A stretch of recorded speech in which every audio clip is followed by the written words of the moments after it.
السلام علیکم ورحمۃ اللہ۔ ناظرین، ہماری خبر کا عنوان ہے جوان العمر طالب علم چل بسے۔ یہ واقعہ مغربی اتر پردیش کے ضلع باغپت کے گاؤں اوسیکا کا ہے۔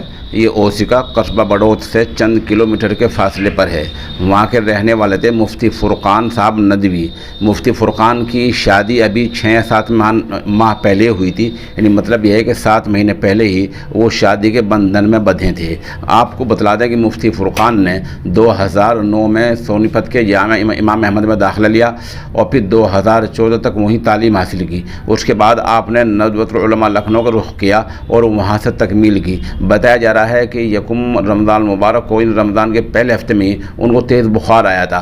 پہلے ان کو سونی پت کے ہسپتال میں داخل کرایا گیا اور پھر ان کو جو ہے بڑھانا ہسپتال میں داخل کرا دیا گیا۔ ہسپتال میں ان کا انتقال ہوا ہے۔ ان معلومات کے لیے ہم جناب مولانا عمران ندوی کے شکر گزار ہیں۔